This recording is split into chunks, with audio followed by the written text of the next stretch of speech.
Ya Allah Bapa, kami mau belajar untuk lebih lagi mengasihi, lebih lagi melayani Engkau, mengabdi kepada Engkau di dalam Kristus Yesus oleh kekuatan dan pertolongan Allah Roh Kudus. Oleh sebab itu, hari ini kami membuka hati kami untuk taburan firman-Mu. Berbicaralah lewat firman yang sebentar hamba akan sampaikan, supaya kami benar-benar mengalami perubahan dan hidup kami semakin menyukakan hati-Mu. Pakai hamba-Mu menjadi saluran berkat-Mu. Terima kasih Bapa, dalam nama Tuhan Yesus, haleluya, amin. 3 sikap hati menghadapi ujian Allah. 3 sikap hati menghadapi ujian Allah. Mari kita melihat dari satu tokoh yang luar biasa, contoh teladan di dalam menghadapi ujian, yaitu Abraham. Saya bacakan ayat yang pertama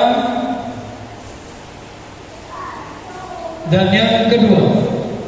Setelah semuanya itu Allah mencoba Abraham, Ia berfirman kepadanya, Abraham, lalu sahutnya, ya Tuhan, firman-Nya, ambillah anakmu yang tunggal itu, yang engkau kasihi, yakni Ishak, pergilah ke tanah Moria, dan persembahkanlah dia di sana sebagai korban bakaran pada salah satu gunung yang akan kukatakan kepadamu.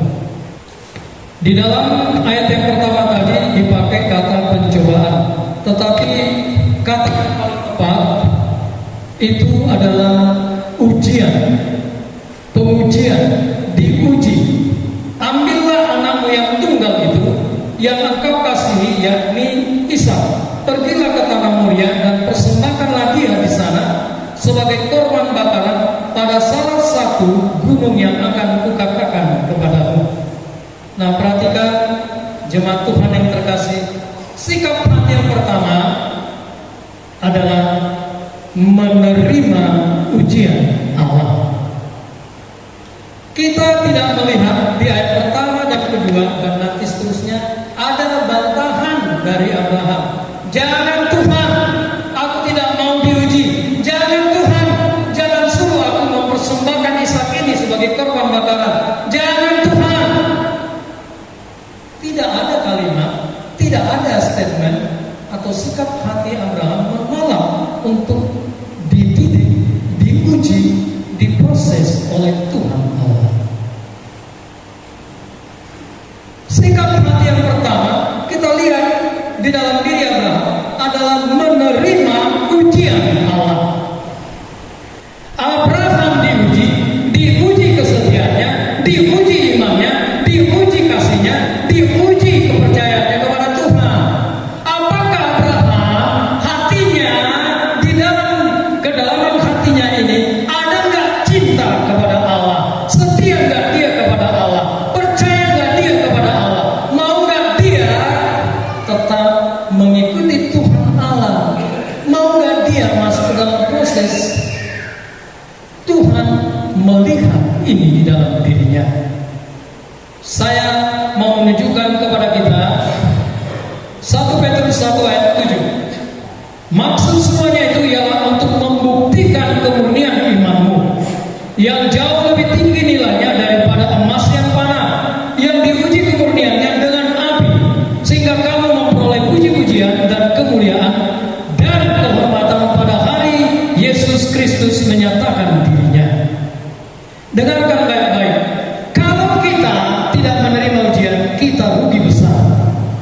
Kalau kita lari dari pengujian, dari didikan, dari sesaran Allah, kita rugi banyak sekali.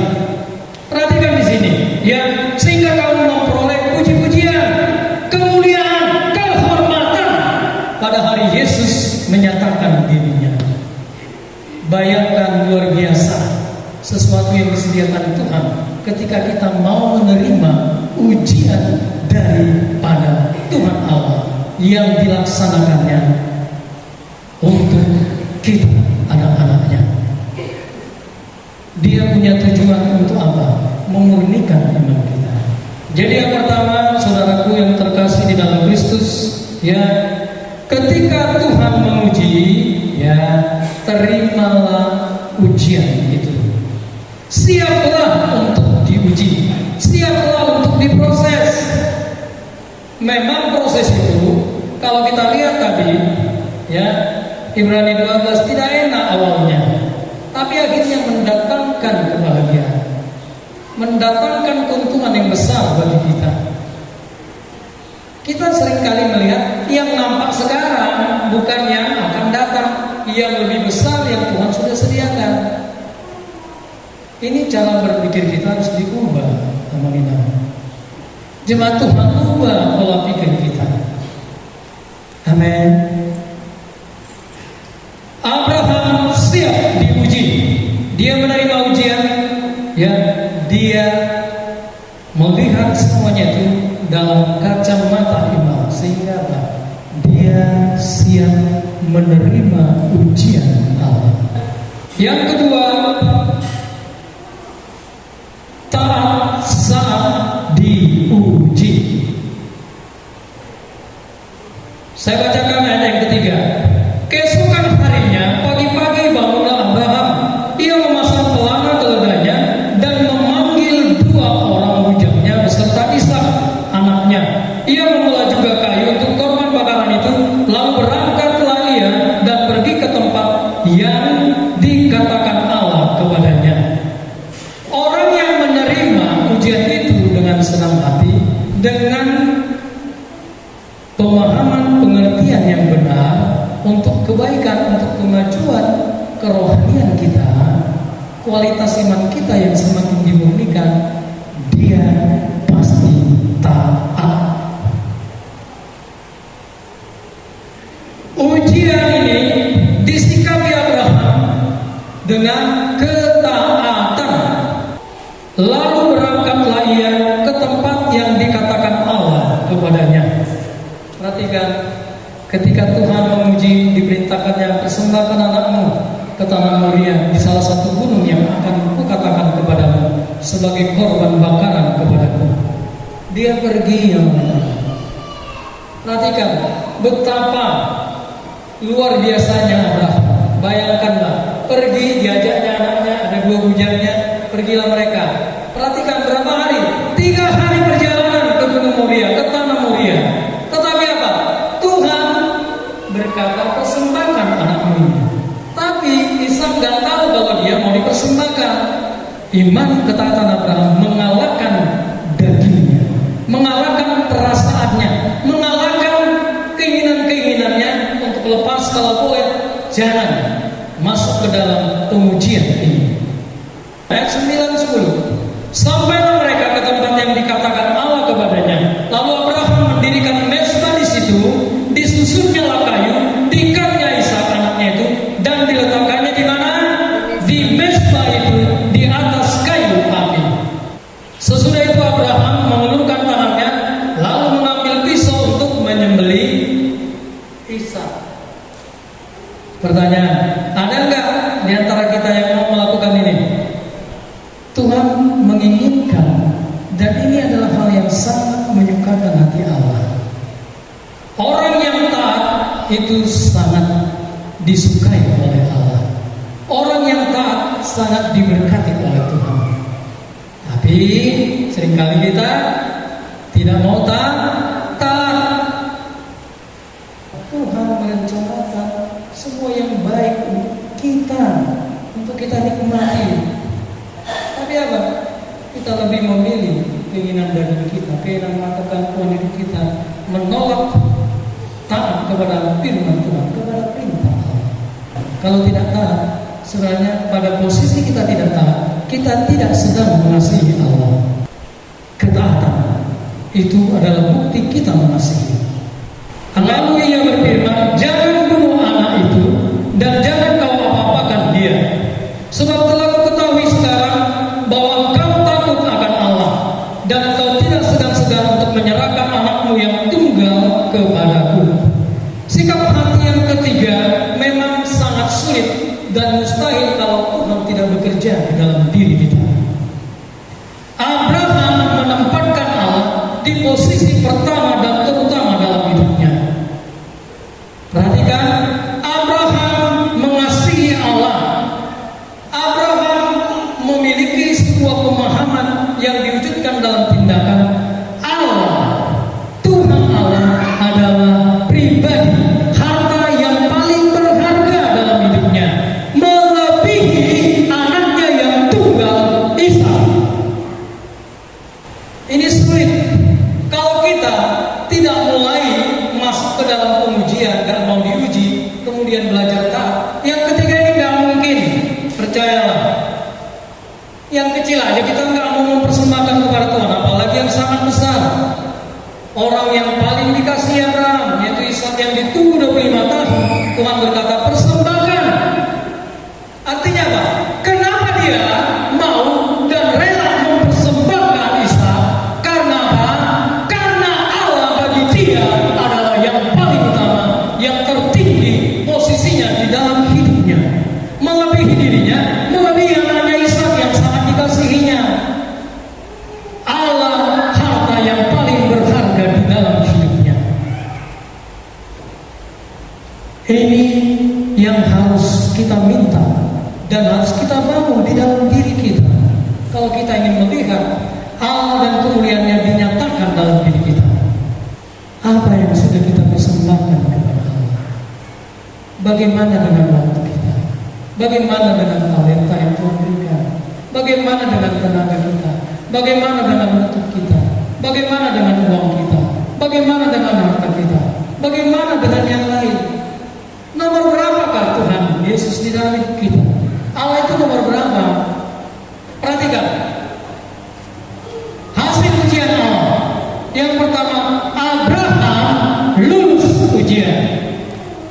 Dia diuji, dia lulus, dia menang.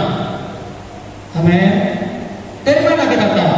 Kita kembali lihat, kita lihat kembali ayat 11 dan 12 tadi. Tetapi berserulah malaikat Tuhan dari langit kepadanya, Abraham, Abraham, sahutnya, ya Tuhan. Lalu ia berfirman, jangan bunuh anak itu dan jangan kau apa-apakan dia, sebab telah ku ketahui sekarang. Apa yang diketahui? Bahwa engkau, Abraham, takut akan Allah. Pengakuan yang sejati itu datang dari Allah. Pengakuan yang sejati datang dari Allah akan bisa disaksikan oleh orang lain, tidak perlu membantah. Amin. Kalau saya berkata, mari kita berdoa, sediakan waktu berdoa, saya tidak berdoa, gak usah ikutin apa yang saya katakan. Amin. Gak perlu diikuti apa kita. Kenapa? Saya ngajak doa, saya sendiri gak berdoa. Saya ngajak puasa, saya sendiri gak berpuasa. Gak usah ikutin. Abraham sudah menunjukkan dia taat, dan dia sudah buat mezbah, dibuat kayu, dan dia siap menyembelih. Itu artinya dia taat. Berarti apa? Lulus ujian. Amin. Yang kedua, dia lulus ujian, kemudian apa yang dilakukan Allah? Allah memberikan dia predikat yang takut akan Allah. Jadi Abraham diberi gelar oleh Allah melalui malaikatnya. Abraham adalah orang yang takut akan Allah, takut akan Tuhan. Jadi jelas di sini yang memberikan gelar, yang memberikan predikat kepada kita takut akan Allah itu bukan manusia. Allah yang memberikannya. Malaikat menyampaikan itu apa yang Tuhan Allah katakan. Katakan kepada Abraham, engkau adalah orang yang takut akan Allah. Aku sudah melihat kedalaman hatimu. Aku sudah melihat hati pikiran seluruh hidupmu. Engkau benar adalah orang yang takut akan Allah. Bagaimana dengan kita? Apakah kita beroleh gelar itu takut akan Allah?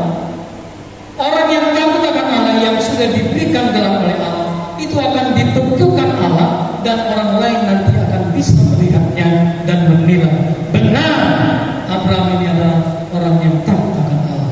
Seluruh dunia, seluruh umat manusia yang memegang Alkitab, yang percaya kepada Kristus, akhirnya kita menyaksikan lewat Allah yang bersama yang dinyatakan lewat malaikatnya, kita mendapati dan kita bersaksi di sini menyaksikan Abraham adalah orang yang takut akan Allah. Milikilah 3 sikap hati ini, maka Allah akan mengerjakan semuanya seperti yang dikehendakinya, seperti yang difirmankannya untuk setiap kita. Ya Allah Bapa, biarlah firman ini Kau kerjakan di dalam diri setiap kami. Ubahkan hati kami, jalan hidup kami, supaya kami bertumbuh, dibentuk, dijadikan oleh Allah Roh Kudus menjadi orang-orang yang takut akan Allah. Sempurnakanlah firman-Mu ini, ya Allah, ya Bapa.